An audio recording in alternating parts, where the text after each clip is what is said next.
The third flag that we discussed at the workshop was the world of work. And the point was made that the mass employment that really was the norm in the last century has completely disappeared.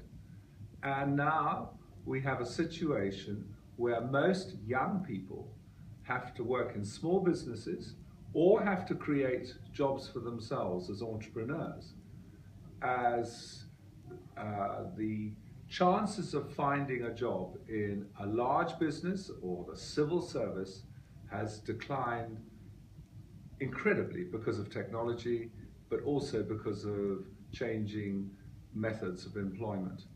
And recently, I think Australia created 260,000 jobs over the last year in Australia. But most of those jobs are part-time jobs. So the nature of employment has changed.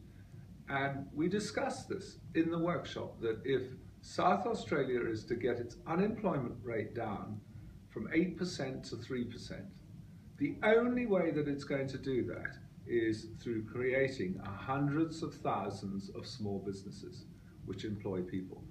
Yes, you will get the odd project like the manufacture of the Navy's frigates, which are good, and it will also have a multiplier effect to get those big projects. But that is not what gives you consistent growth for a winning economy. It is a new entrepreneurial revolution.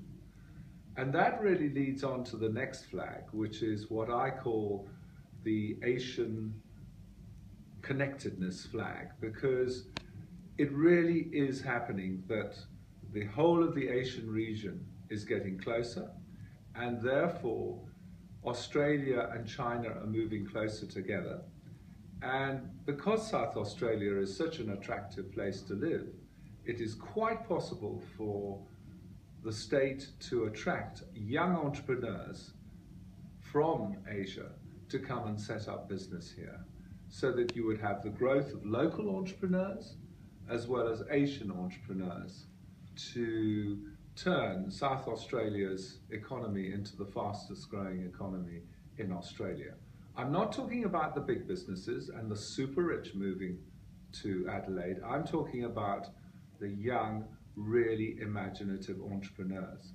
And at the same time, I think that the University of Adelaide should transform its role from being a purely academic institution into one which has a network with businesses which can turn creative ideas into profitable businesses. Because I get the feeling that the creative ideas are there, but nobody has actually monetized them, which is what, if you're an entrepreneur, is what you do. So you need both.